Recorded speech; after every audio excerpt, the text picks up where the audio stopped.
هارون رشید بادشاہ په وخت کې یو کس راغی دهریه او بادشاہ ته وی بادشاہ سلامت ستاده خلق ستاده علما مسلمانان دوی چې د دې دنیا مالک الله دی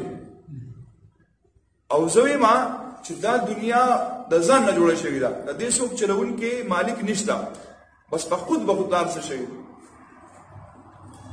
نو که ستاسو سره څوک داسې چې هغه اهل علمي او زما سره مناظره کولی شي زما سره بحث کولی شي نو راوله زما خواله راوله زه به سره بحث وکړم بادشاہ پیغام ولېږه علماو ته چې په تاسو کې کوم تکړه سړي هغه راوله نو په دغه وخت کې امام ابو حنیفه رحمت الله علیه د ټولو نه اوچت عالم او د خلکو یې په علوم باندې اعتمادو نو ټول علما متفقه تور باندې امام ابو حنیفه نعمان ابن ثابت رضی الله تعالی عنہ راولې امام ابو حنیفه رحمۃ اللہ علیہ پیغام ولې چې تاسو راشئ لانکی ورځ باندې بدغه سړی راځي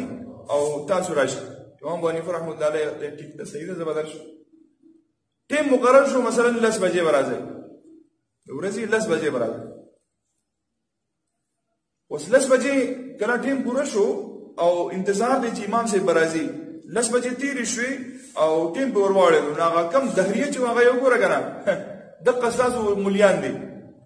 د ټیم پابندي نشي کولای مناظره می ګټلې ده هغه زما سره بحث نشي کولای سلام بس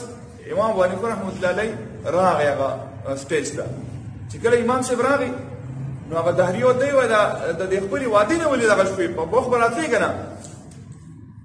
امام صاحب دې زما خبره کوره کنه اوس ور کوره زما سوجه زما کور د دجله نه غاړه دجله نهر داغه نه غاړه دی چې کله راته ما نو ډیر زیات تیزو دریاب څنګه مو ډیر زیات تیزو او کشته ماته شي وا نو سونه مې چې را بس باندې راشه په دې کې ما کته ونه راو ګرځیدا او هغه ونه اره شو تختې شو عرب یې چلیدا ځان نه او تختې شو بیا دغه تختې په خپل میز کې اوځي کېده او میخونه به ټکواله کېدا او دا غیر یو کشته جوړه شو او کشته په خپل باندې چا چلول نه په خپل باندې رااله او زبګ کې ناستم او راوړېدم هغه دهریه چې واره کنه راشه ويارم سوي وهغه کوی نور خبرې لا پرې دا وسوي چې ولا ځان نه راغورځي دا واری شو بیا د تختې یوځي شو او بیا کشته جوړ شو کشته بغیر د الله نه د چلون کې نه بخپل باندې چلے دا وراله دا وسوي دلیل وسره نشته دا خبرې امام صاحب ته زما دلیل وشو ته خپل دلیل وایا وای څنګه ستاسو دلیل وشو وای